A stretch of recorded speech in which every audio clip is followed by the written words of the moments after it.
അമ്മ പറഞ്ഞുകൊണ്ട് നിന്നെ ഞാനിതാ ആറ്റുകാൽ പോയി പൊങ്കാലയിട്ട് നിന്നെ ഞാൻ കിടത്തിയിരിക്കും എന്ന് പറഞ്ഞു.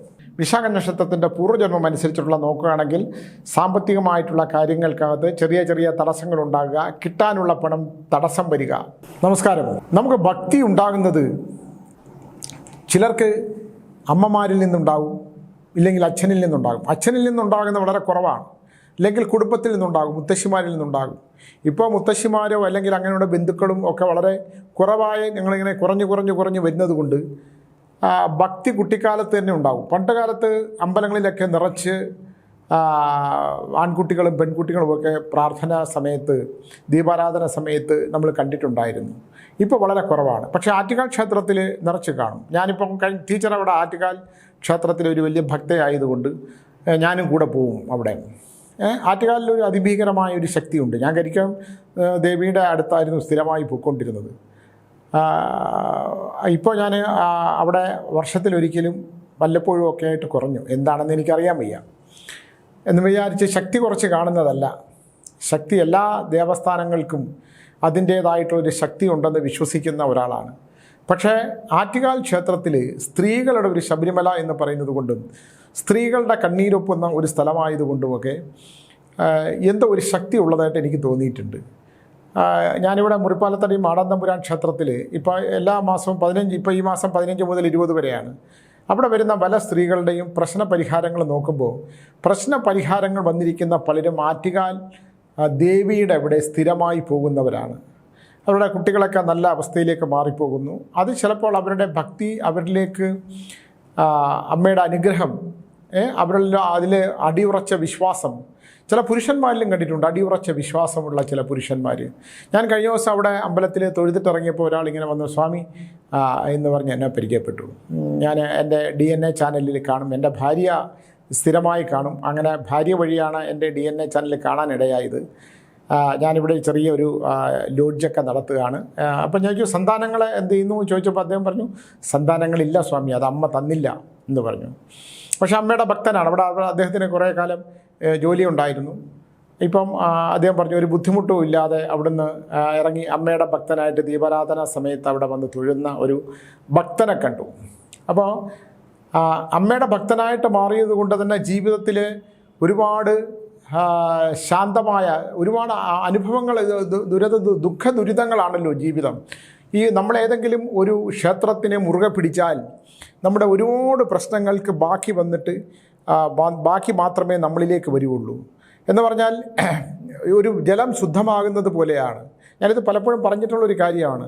ഈ കനത്ത മഴ പെയ്ത് വെള്ളം പിന്നെ എവിടെയെങ്കിലും ചെളിവെള്ളത്തിൽ കെട്ടിക്കിടന്നാൽ അത് കുറേ കാലം ശുദ്ധമായ വെള്ളം ചെളിവെള്ളത്തിൽ കെട്ടിക്കിടന്ന് അത് ചെളിയുമായിട്ട് ചേർന്ന് പിന്നെ ആ മഴക്കാലം കഴിഞ്ഞ് ശക്തമായിട്ടുള്ള വെയിൽ കൊണ്ട് അത് ഉരുകി ആവിയായി മേഘങ്ങളായി മാറി കടലിൽ പോയി പതിച്ച് അവിടെ നിന്ന് വീണ്ടും നീരാവിയായി മഴ പെയ്ത് ശുദ്ധമായി പരിശുദ്ധമായ താമരക്കുളങ്ങളിൽ പോയി പതിക്കും എന്ന് പറയുന്ന പോലെ നമ്മൾ ശുദ്ധിയാകേണ്ടതുണ്ട്. എൻ്റെ ചെറിയൊരു അംശം മാത്രമേ നമുക്ക് വരുള്ളൂ.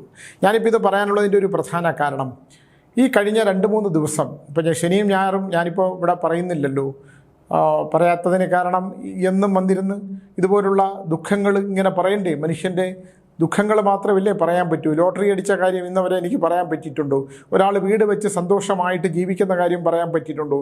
ഏതെങ്കിലും മക്കൾക്ക് സുഖകരമായിട്ടുള്ള ഒരു ജോലി കിട്ടി, എൻ്റെ അഭിമാനത്തിന് പിന്നെ ആ അഭിമാനം കാത്തു സംരക്ഷിക്കുന്ന വിധത്തിലുള്ള ഉയർച്ച ഉണ്ടായതായിട്ട് പറയാൻ സാധിക്കുന്നുണ്ടോ? എല്ലാത്തിൻ്റെയും അടിത്തറ ദുഃഖത്തിൽ പോയി അവസാനിക്കുന്നുള്ളത് കൊണ്ട് തന്നെ തിങ്കൾ മുതൽ വെള്ളി വരെയുള്ള ദിവസങ്ങളായിട്ട് ഞാനിങ്ങനെ കുറച്ചത് 2 ദിവസം കഴിഞ്ഞ് തുടങ്ങിയാൽ മതിയല്ലോ എന്ന് വിചാരിക്കുമ്പോൾ തിങ്കളാഴ്ച മുതൽ പറയാം, ഒരുപാട് കാര്യങ്ങൾ പറയാം. അപ്പോൾ ഇത് പറയാനുള്ളതിൻ്റെ ഒരു മറ്റൊരു പ്രധാനപ്പെട്ടൊരു കാരണം, യൂട്യൂബുകൾ നോക്കി ജപിക്കരുത് എന്ന് ഞാൻ പറയുന്നതിനെതിരെ യൂട്യൂബ് നോക്കി ജപിച്ചിട്ടുള്ള ഒരുപാട് പേരെന്നെ വിളിച്ചു. യൂട്യൂബിലൂടെ മാത്രം അവർ ഒരു ക്ഷേത്രങ്ങളിൽ പോലും പോകാറില്ല. യൂട്യൂബിൽ നിന്ന് മന്ത്രങ്ങളെടുത്ത് അവർ ജപിക്കും. അത് എനിക്ക് അത്ഭുതപ്പെടുത്തിയത് ഏറ്റവും ശക്തമായിട്ടുള്ള മന്ത്രങ്ങളാണ് അവർ ജപിക്കുക. നരസിംഹം, പ്രത്യങ്കര, വാർത്താളി, ബഹളാമുഖി, ചിന്നമസ്ത എന്നൊക്കെയുള്ള കൊടും കരിങ്കാളി, വരദഭദ്രകാളി, ഇങ്ങനെയൊക്കെയുള്ള ജപങ്ങൾ എടുത്തങ്ങ് വായിക്കുക. അവർ കാണാതെ പഠിക്കുകയാണ്, അവർ ശക്തി സംഭരിക്കുകയാണ്, അല്ലെങ്കിൽ പരിഹാരം ഉണ്ടാകാൻ ശ്രമിക്കുകയാണ്. യഥാർത്ഥത്തിൽ ഇപ്പോഴും ഞാൻ പറയുന്നത് കാര്യമുണ്ട്, അങ്ങനെ ജപിക്കരുത്. ഒന്ന്, ഈ പ്രിൻ്റ് ചെയ്ത് വരുന്ന സാധനങ്ങളൊക്കെ തന്നെ ഒരാൾ ചൊല്ലിയത് കേട്ടിരിക്കാം. ചിലർ അത് കൃത്യമായിട്ട് ചൊല്ലുന്ന ഒരുപാട്, ഇപ്പോൾ ജ്ഞാനപ്പാന പീലിയില പാടുന്നത് വളരെ കൃത്യമായിട്ടാണ് ജ്ഞാനപ്പാന ചൊല്ലുന്നത്. ജ്ഞാനപ്പാന ചൊല്ലുന്നവരുമുണ്ട്, കൃഷ്ണ ഭജൻസ് ചൊല്ലുന്നവരുണ്ട്. അതൊക്കെ നമുക്ക് കേൾക്കാം. പക്ഷെ നമ്മൾ ഇത് ഇങ്ങോട്ട് എടുത്തിട്ട് ഇതുപോലെ മന്ത്രങ്ങൾ നമ്മൾ ചൊല്ലുന്നതിന് ഒരുപാട് ഇപ്പം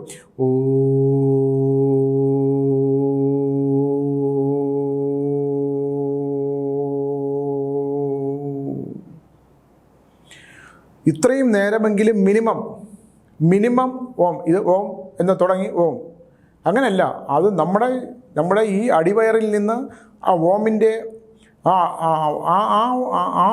ഫീലിംഗ്, ഓമിൻ്റെ ആ ഒരു സകല നാഡീ ഞരമ്പുകളും ഉണർന്ന് സഹസ്രാര പത്മത്തിലേക്ക് വന്നിട്ട് അത് ഈ ശരീരത്തിലെ ഞരമ്പുകളിലൂടെ നമ്മുടെ പാദം വരെ എത്താവുന്ന തരത്തിലേറ്റും. ഞാൻ ചൊല്ലിയതൊന്നും ശരിയാണെന്ന് ഞാൻ പറയുന്നില്ല. അത്രയും നേരമെങ്കിലും ഓം എന്ന് പറയുന്ന ദിവ്യമായിട്ടുള്ള ആ അക്ഷരത്തിനെ നമുക്ക് ജപിക്കേണ്ടതായിട്ടുണ്ട്. ഞാൻ ഈ അടുത്ത കാലത്തൊരു വീട്ടിൽ ചെല്ലുമ്പോൾ കതവ് തുറന്നിട്ടേക്കുകയാണ്. ഞാൻ അകത്തോട്ട് കയറിയിരുന്നു. അപ്പം ഒരാൾ അകത്തിരുന്ന് ഓം നാരായണ നമ, ഓം നാരായണ നമ, ഓം നാരായണ നമ, ഓം നാരായണ നമ, ഓം നാരായണ നമ എന്ന് പറയുമ്പോൾ ഞാനിങ്ങനെ വെറുതെ നോക്കുമ്പോൾ പുള്ളി മൊബൈൽ എടുത്ത് കയ്യിൽ വെച്ചുകൊണ്ട് മൊബൈൽ നോക്കിക്കൊണ്ട് ഓം നാരായണ നമ, ഓം നാരായണ നമ, ഓം നാരായണ നമ, ഓം നാരായണ നമ. ആരാ വന്നു? അയ്യോ സ്വാമിയോ. അപ്പോൾ എവിടെയാണ് ഇതിൻ്റെ നമുക്ക് ഈ ഒരു മന്ത്രം ജപിക്കുമ്പോൾ നമ്മുടെ ശരീരത്തിൻ്റെ ശുദ്ധി, മനസ്സിൻ്റെ ശുദ്ധി, ഇതിൻ്റെ കർമ്മത്തിൻ്റെ ശുദ്ധി, ഈ ശുദ്ധികളെല്ലാം വെച്ച് മനസ്സിനെ ഏകാഗ്രമാക്കിക്കൊണ്ട് വേണം ഒരു വിളക്ക് കത്തിച്ച് വെച്ചതിന് ആ പൂജാമുറിയിലാണെങ്കിൽ പോലും നമ്മുടെ മനസ്സിനെ സമർപ്പിക്കപ്പെട്ട് ചൊല്ലേണ്ടതായിട്ടുള്ള കാര്യങ്ങൾ മാത്രമല്ലേ ചൊല്ലാവൂ.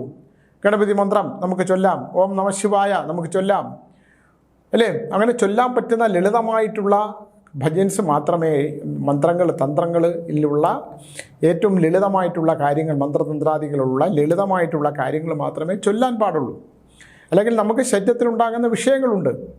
ഇപ്പം എന്നെ ഇന്നലെ കേട്ടൊക്കെ എന്നെ വിളിച്ചത്, സ്വാമി അങ്ങനെ പറഞ്ഞു, ഞാൻ എത്രയോ കാലമായിട്ട് വാർത്താളി ചൊല്ലുന്നുണ്ട്. എന്തൊരു ശക്തമായ മന്ത്രമാണ് വാർത്താളി എന്ന് പറയുന്നത്. വാർത്താളി മന്ത്രമൊക്കെ അങ്ങനെ ചൊല്ലാൻ പാടില്ല. അത് ഒലക്ക കൊണ്ട് അടികിട്ടും. നമുക്ക് ഒലക്ക കൊണ്ട് അടികിട്ടും പറഞ്ഞാൽ ഒരാൾ ഉറങ്ങിക്കിടക്കുമ്പോൾ ഉലക്ക കൊണ്ട് നമ്മുടെ തലയ്ക്ക് അടിയേറ്റ് പോലുള്ള വിഷയങ്ങൾ ജീവിതത്തിൽ വന്നു ചേരും, അല്ലേ? ഈ സിംഹം അലർന്നത് കേൾക്കാം. നരസിംഹം സ്ഥിരമായിട്ട് ചൊല്ലി, നരസിംഹം ചെറുതായിട്ട് ചൊല്ലിയപ്പം ഒരാൾ പറഞ്ഞു, നിങ്ങൾക്ക് നരസിംഹത്തിന് അനുഗ്രഹമുണ്ട്. ഏതോ ഒരു ജ്യോതിഷ പണ്ഡിതൻ പറഞ്ഞു കൊടുത്തു. ഈ ജ്യോതിഷ പണ്ഡിതന്മാർ ഇവിടെ കാട്ടിക്കൂട്ടുന്നതൊക്കെ ഞാൻ പറയും, എനിക്കിതിനെക്കുറിച്ചൊന്നും പറയാനുള്ള യോഗ്യത ഉണ്ടെന്ന് ചോദിച്ചാൽ ഇല്ല എന്ന് തന്നെ ഞാൻ പറയും. പക്ഷേ ജ്യോതിഷ പണ്ഡിതന്മാർ കാണിച്ചു കൂട്ടുന്ന എല്ലാവരും ഇല്ല കേട്ടോ, ഒരു 2% ആൾക്കാർ മഹാജ്ഞാനികളായി ഈ പാവപ്പെട്ട ആൾക്കാരുടെ അടുത്ത് പറഞ്ഞു കൊടുത്ത ഒരു വിഷയമാണ് ഞാനിപ്പോൾ പറയാൻ പോകുന്നത്. ഒരാൾ പാലക്കാട് ഭാഗത്തുള്ള ഒരാളുടെ പറഞ്ഞു, പുള്ളി നരസിംഹം ജപിക്കും. നരസിംഹത്തിനോടൊരു ഇഷ്ടം തോന്നി, നരസിംഹത്തിൻ്റെ ജപിക്കും. നരസിംഹം ജപിച്ച് കഴിഞ്ഞ് അപ്പം ജ്യോത്സ്യൻ്റെ അടുത്ത് പോയപ്പോൾ ജ്യോത്സ്യൻ പറഞ്ഞു, നിങ്ങൾക്ക് നരസിംഹത്തിൻ്റെ ഒരു ബന്ധം കാണുന്നുണ്ടല്ലോ. അപ്പോൾ ഇയാൾക്ക് വിശ്വാസമായി, അതെ ഞാൻ നരസിംഹം ജപിക്കാറുണ്ട്. എന്നാൽ നിങ്ങൾ നരസിംഹം കഴിഞ്ഞു, നിങ്ങൾ പ്രത്യങ്കര ജപിച്ചോളൂ. നിങ്ങളൊന്ന് ആലോചിച്ച് നോക്കണം. കല്യാണം കഴിഞ്ഞ് ഒരു കുട്ടിയുമായിട്ട് ജീവിക്കുന്ന ആ ചെറുപ്പക്കാരൻ, ബാംഗ്ലൂരിലാണ് ജോലി, ചെറുപ്പക്കാരൻ പ്രത്യങ്കര ജപിച്ചു തുടങ്ങി. ഒന്ന് ആലോചിക്കൂ, പ്രത്യങ്കര മന്ത്രം. ഞാൻ പോലും കാന്തല്ലൂരിലുള്ള പ്രത്യങ്കര ദേവി ക്ഷേത്രം, ഈ സൗത്ത് ഇന്ത്യയിലെ ഏറ്റവും വലിയ വിഗ്രഹമാണ് എൻ്റെ കാന്തല്ലൂരിലുള്ളത്. അതുപോലും ഞാൻ വർഷത്തിൽ ഒരിക്കലേ തുറക്കാറുള്ളൂ. ഞാൻ പോലും വല്ലപ്പോഴും മാത്രം അത് മനസ്സാൽ എന്ന് ജപിക്കാറ് മാത്രമേ ഉള്ളൂ. അതങ്ങനെ പാടുള്ളൂ. ഇദ്ദേഹം അങ്ങോട്ട് ജപിച്ചു തുടങ്ങി. ഇദ്ദേഹത്തിൻ്റെ ഭാര്യ രോഗാവസ്ഥയിലായി. ഇദ്ദേഹത്തിന് എന്താണെന്ന് മനസ്സിലായില്ല. പോയി ടെസ്റ്റ് ചെയ്യുമ്പോൾ ഒരു കുഴപ്പമില്ല. ഇത് അന്ധവിശ്വാസമാണെന്ന് എന്നോടത്ത് പറയരുത് ആരും. ഇതിൻ്റെ അടിയിൽ വന്നിട്ട് ഇത് സ്വാമി ജപിച്ചാൽ പ്രശ്നം ഉണ്ടാവുമെന്ന് ചോദിച്ചാൽ, പ്രത്യങ്കര ജപിക്കുന്ന ഒരാളുടെ ശരീരത്തിൻ്റെ താപം മാറും. യൗവനാവസ്ഥയിലുള്ള ഒരാൾ പ്രത്യങ്കര ജപിക്കുകയും ഭാര്യയോടൊപ്പം കിടന്നുറങ്ങുന്നതും ഭാര്യാബന്ധം ഉണ്ടാകുന്നതൊക്കെ ബുദ്ധിമുട്ടുണ്ടാക്കും. സിംഹത്തിൻ്റെ മുഖവും സ്ത്രീയുടെ ശരീരമായിട്ടിരിക്കുന്ന ഉഗ്രമൂർത്തിയാണ് പ്രത്യങ്കരാദേവി. അതിൻ്റെ മന്ത്രങ്ങൾ ജപിക്കുന്നതിന് അത് പൂർവ്വജന്മമായിട്ട് ബന്ധപ്പെട്ട് പൂർവ്വജന്മ ബന്ധം ഇത് ജപിക്കുന്നതുകൊണ്ട് ദോഷമുണ്ടോ നോക്കിയിട്ട് ഇത് ജപിക്കുന്നതിന് തന്നെ ഇത് ചുമ്മാ നോക്കിക്കൊണ്ടിരിക്കുന്നതിന് തന്നെ ഒരുപാട് കാര്യങ്ങളുണ്ട്. പ്രത്യങ്കര ജപിക്കുന്നതിന് മുമ്പ് തന്നെ ഇവിടെ പല ജ്യോത്സ്യന്മാരും പ്രത്യങ്കര ഹോമം ചെയ്തോളം എഴുതി കൊടുക്കും, എന്നിട്ട് 8 മുളകിട്ട് പ്രത്യങ്കര ഹോമം ചെയ്യും. ഇതെല്ലാം തന്നെ ദോഷകരമായി ബാധിക്കുമെന്നുള്ളതിൻ്റെ ഒരുപാട് ഉദാഹരണങ്ങൾ ഞാൻ പറഞ്ഞു തരാം. അവസാനം ഈ ചെറുപ്പക്കാരൻ എന്ത് പറ്റി? മാനസികമായിട്ട് വലിയ വിഷയങ്ങളുണ്ടായി. മാനസികൻ്റെ വിഷയം ഉണ്ടായിട്ട് പുള്ളിക്ക് ജോലി ചെയ്യാൻ പറ്റാതായി, ഭാര്യയ്ക്ക് രോഗാവസ്ഥയായി. എന്ത് കാരണമെന്ന് അറിയാൻ വയ്യ. അപ്പോൾ നിങ്ങൾ വേണമെങ്കിൽ എൻ്റെ DNA പരിശോധിക്കുക, അത് പ്രത്യങ്കര ജപിച്ചതുകൊണ്ടാണെന്ന് സ്വാമി പറയുന്നു. അങ്ങനെ തന്നെ പറയും. പ്രത്യങ്കര ഹോമം, പ്രത്യങ്കര എന്ന് പറയുന്ന ദേവിയെ അങ്ങനെ വെറുതെ ചൊല്ലാൻ പാടില്ല. അത് ചൊല്ലുന്നതിനൊരു ഘടനയുണ്ട്. അതിലെ ആ ബീജാക്ഷരങ്ങൾ, അതിൻ്റെ മന്ത്രങ്ങൾ അത്ര ശക്തിയുള്ളതാണ്. നമ്മുടെ ശരീരം 8 തവണ ചൊല്ലുമ്പോൾ പോലും നമ്മുടെ ശരീരത്തിലുണ്ടാകുന്ന മാറ്റം നമ്മൾ അനുഭവിച്ചറിഞ്ഞിട്ടുള്ളതാണ്. എൻ്റെ കാന്തല്ലൂരാശ്രമത്തിൽ വന്ന് പ്രത്യങ്കര ഹോമം ചെയ്തവരോട് ചോദിച്ചാൽ അറിയാം, അത്ര ശക്തമായിട്ടുള്ളതാണ് അതിൻ്റെ മന്ത്രങ്ങൾ. ആ മന്ത്രങ്ങൾ ചെയ്ത് അതാണ് ശത്രുവിനെ അല്ല നശിപ്പിക്കേണ്ടത്. ശത്രു സംഹാര ദേവിയാണ്. ശത്രുവിനെ അല്ല നശിപ്പിക്കേണ്ടത്, ശത്രുതയാണ് നശിപ്പിക്കേണ്ടത്. നിങ്ങൾ ശത്രുവിനെ നശിപ്പിക്കാൻ ശ്രമിച്ചാൽ, നിങ്ങൾ ആ മന്ത്രം ചൊല്ലുമ്പോൾ ശത്രുവാണ് നശിക്കേണ്ടത് എന്ന് വിചാരിച്ച് നിങ്ങൾ അത് ചൊല്ലിയാൽ, ആ പൂജയിൽ പങ്കെടുത്താൽ, ആ ഹോമത്തിൽ പങ്കെടുത്താൽ നിങ്ങൾക്ക് തിരിച്ചടി ഉണ്ടാകും എന്നുള്ള കാര്യത്തിനകത്ത് 100% ഉറപ്പുള്ള കാര്യമാണ്. അവസാനം ഈ ചെറുപ്പക്കാരൻ എന്നെ വിളിച്ചു, സ്വാമി ഇങ്ങനെ ഞാൻ ജീവിപ്പിക്കും. ഞാൻ ആരാ പറഞ്ഞത്? അപ്പോൾ അദ്ദേഹം അടുത്തുള്ളൊരു ജ്യോതിഷ പണ്ഡിതൻ്റെ പേര് പറഞ്ഞു. ഞാൻ ചോദിച്ചു, അദ്ദേഹത്തിന് അബദ്ധം പറ്റിയതാണ്, നിങ്ങളിത് ജപിക്കരുത്, നിങ്ങളിതിപ്പോൾ ഇനി എന്ത് ചെയ്യാൻ പറ്റും? ഞാൻ പറഞ്ഞു, അയ്യാവാടി സ്ഥലമുണ്ട് തമിഴ്നാട്ടിൽ, തഞ്ചാവൂർ കുംഭകോണത്ത് അയ്യാവാടി. 5 പേർ നിന്ന് പാടിയ ഫലം. യുദ്ധത്തിനു മുമ്പ് പഞ്ചപാണ്ഡവർ നിന്ന് പ്രത്യങ്കരാദേവിയെ സ്മരിച്ചുകൊണ്ട് പാടിയ അയ്യാവാടി എന്ന് പറയുന്ന സ്ഥലത്തൊരു പ്രത്യങ്കര ക്ഷേത്രമുണ്ട്. അമാവാസിയിലൊക്കെ ലക്ഷക്കണക്കിന് ആൾക്കാർ പോകുന്നതാണ്. ഞാൻ അവിടെ വെച്ച് ഇവിടെ ദൈവമില്ല എന്ന് വിശ്വസിക്കുന്ന ഒരുപാട് പേര് അവിടെ മുളകരച്ച് പുരട്ടുന്നതാണ്. അവിടെ മുളകാണ് ദേവിയുടെ മുളക്, പിന്നെ നിവേദ്യമായിട്ടും മുളക് അവിടെ ദേവിയിൽ പിന്നെ തേക്കുകയൊക്കെ ചെയ്യും. മനുഷ്യൻ്റെ നീറ്റിൽ ആവാഹിച്ചെടുക്കുന്നു എന്നുള്ളതാണ് വിശ്വാസം. ഞാൻ പലതവണ അവിടെ പോയിട്ടുണ്ട്. അവിടെ പോകുമ്പോൾ ലക്ഷക്കണക്കിന് ആൾക്കാരും ഇങ്ങനെ ക്യൂ നിൽക്കുന്നതാണ്. അയ്യാവാടി, തഞ്ചാവൂർ കുംഭകോണത്തുള്ള അയ്യാവാടി ഉഗ്രപ്രത്യങ്കര ക്ഷേത്രം. അവിടെ ഞാനിവിടുത്തെ ദൈവമില്ല എന്ന് പറയുന്ന ഒരുപാട് വിദ്വാൻമാരെ ഞാൻ അവിടെ കണ്ടിട്ടുണ്ട്. എന്നെ കണ്ടൊരു വളിച്ച ചിരിക്കും, നമ്മളും തൊഴും, അത്ര തന്നെ. ഈശ്വരനില്ല. അപ്പോൾ ഏതോ ശത്രുവിനെ രാഷ്ട്രീയമായിട്ട് ബന്ധമുള്ളവരുണ്ട്, സിനിമയായിട്ട് ബന്ധമുള്ളവരുണ്ട്, ഞാനവിടെ കണ്ടിട്ടുണ്ട്. ഇതൊന്നും അവർക്ക് വിശ്വാസമില്ല. പക്ഷേ തൻ്റെ വളർച്ചയ്ക്ക് കാരണക്കാരനായ ഒരുത്തൻ അപ്പുറത്തുണ്ടെങ്കിൽ തഞ്ചാവൂർ കുംഭകോണത്ത് പോയി മുള വരച്ച് തേപ്പിക്കുകയും മുളവിൻ്റെ പിന്നെ നിവേദ്യം കൊടുക്കുകയും ഒക്കെ ചെയ്ത് അവിടുത്തെ കർമ്മങ്ങളൊക്കെ ഉണ്ട്. അതിഭയങ്കരമായ ക്ഷേത്രമാണ് അയ്യാവാടി. അങ്ങനെ പഞ്ചപാണ്ഡവർ യുദ്ധത്തിന് മുമ്പ് യുദ്ധം ജയിക്കാനായിട്ട് പഞ്ചപാണ്ഡവർ നിന്ന് പാടിയ സ്ഥലമാണ് അയ്യാവാടി. 5 പേർ നിന്ന് പാടിയ പാണ്ഡവർ, പഞ്ചപാണ്ഡവർ നിന്ന് പാടിയ സ്ഥലം അയ്യാവാടി. അതുകൊണ്ട് ദൈവത്തെ ഓർത്ത് പ്രത്യങ്കരാദേവിയും വാർത്താളിയും ബഹളാമുഖിയും ചിന്നമസ്തയും ഒന്നും നിങ്ങൾ എടുത്തു വെച്ച് ജപിക്കരുത്, പാടരുത്.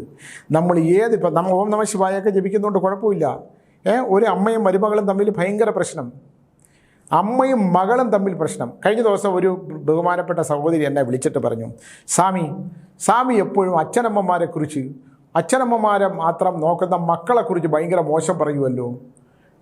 ഇവിടെ അച്ഛനമ്മമാർ കാണിക്കുന്ന ദ്രോഹം ഞാൻ എത്രണ്ണം വേണം എന്ന് പറയുന്നു. ഞാൻ അപ്പോൾ ഒന്ന് നിശബ്ദനായിരുന്നു. സത്യം പറഞ്ഞാൽ ആ കുട്ടി ഒരു വീട്ടിൽ വിവാഹം കഴിച്ച് വന്നതാണ്. ആ വിവാഹം കഴിച്ച് വന്ന കുട്ടിയോട് ആ വീട്ടിലെ അമ്മയും അച്ഛനും ചെയ്യുന്ന ദ്രോഹം സ്വന്തം മകനോട് എന്ത് പറയാനാണ്?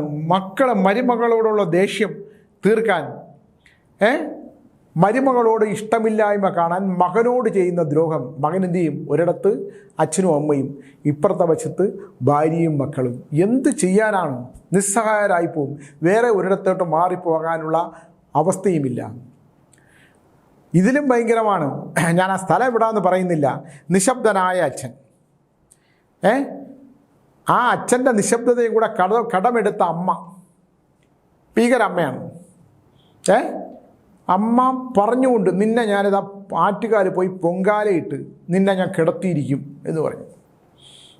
ആ പെൺകുട്ടി പറഞ്ഞു, എന്നാൽ പിന്നെ ദൈവത്തിന് അത്ര ശക്തി ഉണ്ടെങ്കിൽ മരുമോളാണ്, ഒന്ന് മരുമോള്. ഈ മരുമോളുടെ കൂടെ സൗഹൃദം കൂടിയോണ്ട് ആ മകളെടുത്ത് പോലും ഈ അമ്മയ്ക്ക് വൈരാഗ്യം.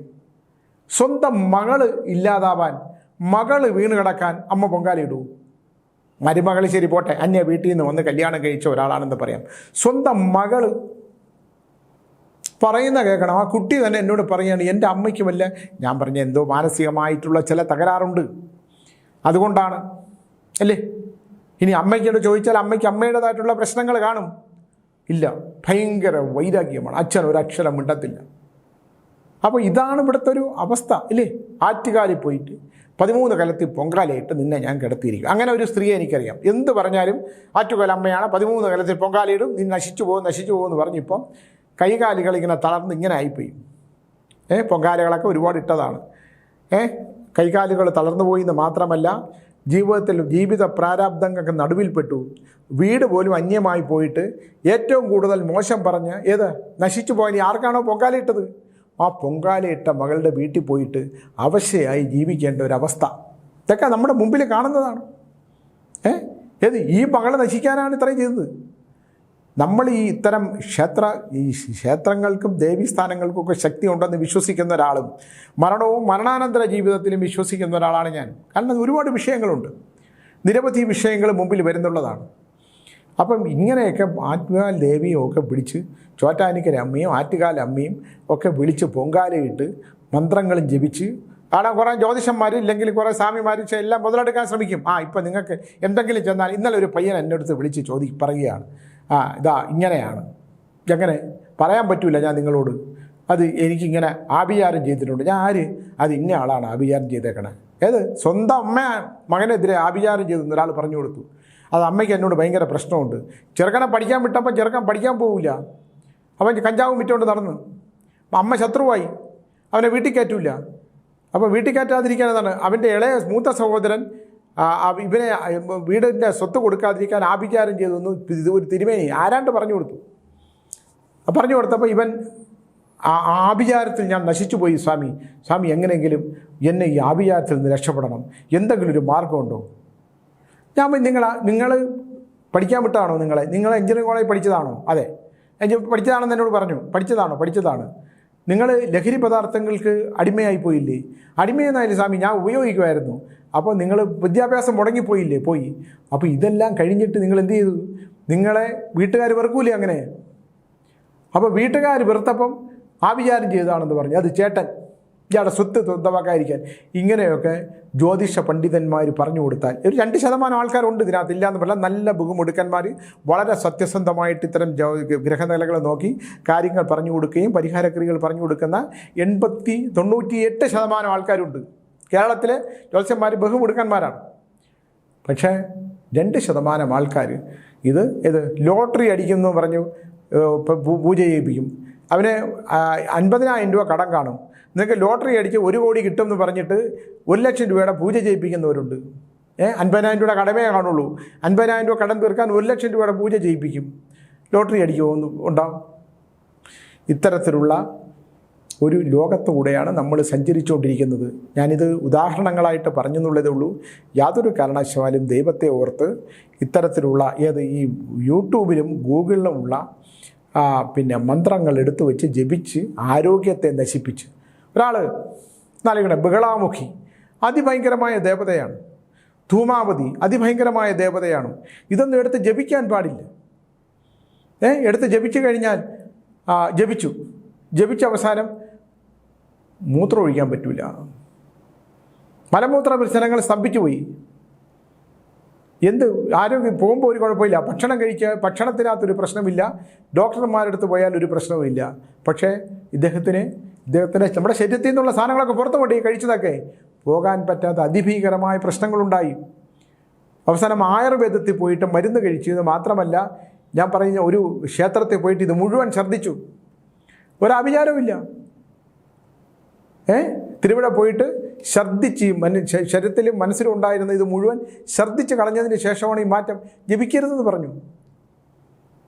ജപമുണ്ടാക്കുന്ന ഒരുപാട് വിഷയങ്ങൾ, ജപം ഉണ്ടാക്കുന്ന മനുഷ്യനിലുണ്ടാക്കുന്ന ഭീകരമായ ഒരു അവസ്ഥയുണ്ട്. അതുകൊണ്ട് നമുക്ക് ചെയ്യാൻ പറ്റുന്ന നല്ല കർമ്മങ്ങളും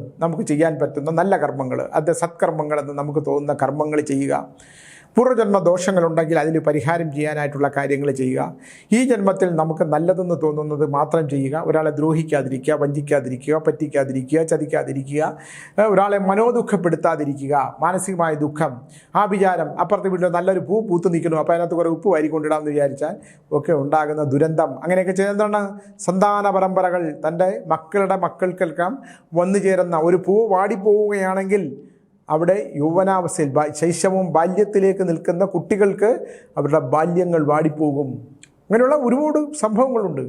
അപ്പോൾ മറ്റുള്ളവരെ നശിക്കാതിരിക്കാൻ രാവിലെ എഴുന്നേറ്റ് ദൈവത്തിന് മുമ്പിൽ അപ്പം നശിച്ചു പോകണമെന്ന് പറഞ്ഞ് പ്രാർത്ഥിച്ചു കഴിഞ്ഞാൽ ആ നാശം അങ്ങോട്ട് പോകില്ല. ഈ ചൊല്ലുന്ന നമ്മുടെ മനസ്സിലൂടെ, നമ്മുടെ ശരീരത്തിലൂടെ, നമ്മൾ നിൽക്കുന്ന എവിടെയാണോ ആ പ്രതലത്തിലൂടെ തിരിച്ച് നമ്മുടെ സഹസ്രാര പത്മത്തിലേക്ക് വന്ന് നമ്മളിലേക്ക് തന്നെ ലയിക്കും. അപ്പോൾ അതുകൊണ്ട് ഒരാളും നശിക്കാനായിട്ട് പ്രാർത്ഥിക്കാതിരിക്കുക, അല്ലേ? അത് നിൻ്റെ കർമ്മത്തിനനുസരിച്ച് എന്താണോ ആ കർമ്മം അനുസരിച്ച് അത് സംഭവിച്ചോട്ടെ എന്ന് മാത്രമേ പറയാൻ കഴിയുള്ളൂ. അങ്ങനെയല്ലേ പറ്റുള്ളൂ. അടുത്ത വിശാഖം നക്ഷത്രമാണ്, എൻ്റെ തന്നെ നക്ഷത്രമാണ്. വിശാഖം നക്ഷത്രത്തെ സംബന്ധിച്ചോളം തുലാരാശിയും വൃശ്ചിക രാശിയുമുണ്ട്. വൃശ്ചിക രാശി എന്ന് പറയുമ്പോൾ തേളാണ്, രണ്ട് സൈഡിൽ നിന്നും കിട്ടും. എന്നാലും വൃശ്ചിക രാശിക്ക് ഇപ്പോൾ ജ്യോതിഷശാസ്ത്ര പ്രകാരം അനുകൂലമായിട്ടുള്ള ഒരുപാട് ഘടകങ്ങളുണ്ട്. ജ്യോതിഷ ശാസ്ത്രത്തിൽ അനുകൂലമായ ഘടകങ്ങളുണ്ടെങ്കിൽ പോലും വിശാഖ നക്ഷത്രത്തിൻ്റെ പൂർവ്വജന്മം അനുസരിച്ചുള്ള നോക്കുകയാണെങ്കിൽ സാമ്പത്തികമായിട്ടുള്ള കാര്യങ്ങൾക്കകത്ത് ചെറിയ ചെറിയ തടസ്സങ്ങളുണ്ടാകുക, കിട്ടാനുള്ള പണം തടസ്സം വരിക, ശരീരത്തിന് ഉന്മേഷക്കുറവുണ്ടാകുക, ഏറ്റവും അടുത്ത ബന്ധുക്കളിൽ നിന്ന് ഏറ്റവും അടുത്ത ബന്ധുക്കൾക്ക് സാമ്പത്തിക ബന്ധനമുണ്ടാകുന്ന അവസ്ഥയുണ്ടാകുക. സാമ്പത്തിക ബന്ധനം, അതിഭീകരമായിട്ടുള്ള സാമ്പത്തികാവസ്ഥ, സാമ്പത്തിക ബന്ധനം, നമ്മളെക്കാൾ കൂടുതൽ നമ്മളുമായിട്ട് ശത്രുഭാവത്തിൽ നിൽക്കുന്നവർക്ക് അതിഭീകരമായ അവസ്ഥയുണ്ടാകും. സാമ്പത്തിക ബന്ധനം ഗംഭീരമായിട്ടുണ്ടാകും. നമ്മുടെ ശത്രുഭാവത്തിൽ നിൽക്കുന്ന മിത്രങ്ങളായി നിൽക്കുന്നവർക്ക് അതിൻ്റെ 25% വരും. പൂർവ്വജന്മത്തിൽ ദരിദ്ര മേഖലയിലും ദരിദ്രാവസ്ഥയിലൂടെ കടന്നു പോകുന്ന ഒരു കാലഘട്ടമാണ് ഈ കർക്കിടക മാസക്കാലം. അതുകൊണ്ട് ഈ ഓണക്കാലം വരുന്നതിന് മുമ്പുള്ള പീരീഡ് എന്ന് പറയുന്നത് മാനസിക സംഘർഷവും സാമ്പത്തിക സംഘർഷവും ഉണ്ടാകേണ്ട ശാരീരികമായിട്ടുള്ള ചില അവശതകളും നമുക്ക് ഈ വിശാഖ നക്ഷത്രക്കാർക്ക് വന്നു ചേരും. പക്ഷേ നമ്മൾ അതിജീവിക്കാനുള്ള ഒരു കരുത്ത് വരും. മഹാവിഷ്ണുവിൻ്റെ ക്ഷേത്രത്തിൽ, വിഷ്ണു ക്ഷേത്രത്തിലെ നരസിംഹമൂർത്തി ക്ഷേത്രത്തിൽ പരിഹാരം ചെയ്യുന്ന, തിരുവനന്തപുരത്താണെങ്കിൽ പത്മനാഭസ്വാമി ക്ഷേത്രത്തിൽ പോകും. വിഷ്ണു ക്ഷേത്രത്തിലുള്ള പരിഹാരങ്ങൾ ചെയ്യാം. വിഷ്ണു ക്ഷേത്രങ്ങളിൽ അത് പുഴയുടെ തീരത്തിലുള്ള ജലമുള്ള സ്ഥലത്തൊക്കെ ആണെങ്കിൽ ഉള്ള സ്ഥലത്തുള്ള വിഷ്ണു ക്ഷേത്രത്തിന് ശക്തി കൂടും. നരസിംഹമൂർത്തി ക്ഷേത്രത്തിലും പരിഹാരങ്ങൾ ചെയ്താൽ, അത് മാത്രമല്ല ഹനുമാൻ സ്വാമിക്ക് നാരങ്ങമാല ചേർത്തണം. വെറ്റിലമാല, നാരങ്ങമാല, വടമാല എന്നും കൂടെ ചേർത്ത് കഴിഞ്ഞാൽ ഈ കർക്കിടക മാസത്തിൽ വിശാഖം നക്ഷത്രക്കാർക്ക് ഒരു മാറ്റം ഉണ്ടാകുന്ന ഒരു കാലഘട്ടമാണ്. നമ്മൾ അതിജീവിക്കും. വിശാഖ നക്ഷത്രക്കാർ ഒന്ന് ശ്രദ്ധിക്കണം. തുലാം രാശിക്കാർക്ക് വലിയ ബുദ്ധിമുട്ട് വരില്ല, പക്ഷേ വൃശ്ചിക രാശിക്കാർക്ക് വലിയ ബുദ്ധിമുട്ട് വരില്ല. തുലാം രാശിക്കാരെ സംബന്ധിച്ചിടത്തോളം ഒരു ഞെരുക്കം വന്നേ പറ്റുള്ളൂ. അതുകൊണ്ട് ആ ഞെരുക്കം അങ്ങനെ കറക്റ്റായിട്ടൊരു നല്ലൊരു ജ്യോതിഷ പണ്ഡിതനെ കണ്ടിട്ട് ആ ഗ്രഹനിലകളൊന്ന് പരിശോധിച്ചതിന് ശേഷം തുലാം രാശിയാണോ വൃശ്ചിക രാശിയാണോ, സമയം എപ്പോഴാണ്, ഗ്രഹങ്ങൾ കേതു എവിടെയാണ്, സർപ്പം എവിടെ നിൽക്കുന്നു, ശനിയുടെ പൊസിഷൻ എന്താണെന്നൊക്കെ ഒന്ന് നോക്കിയതിന് ശേഷം ഒന്ന് മനസ്സിലാക്കി മുമ്പിലോട്ട് പോയാൽ നമുക്ക് ഈ ഓണക്കാലം സന്തോഷകരമായിട്ടുള്ള ഒരവസ്ഥയിലൂടെ കടന്നു പോകാം എന്ന് പറഞ്ഞുകൊണ്ട് നിർത്തുന്നു. നന്ദി, നമസ്കാരം.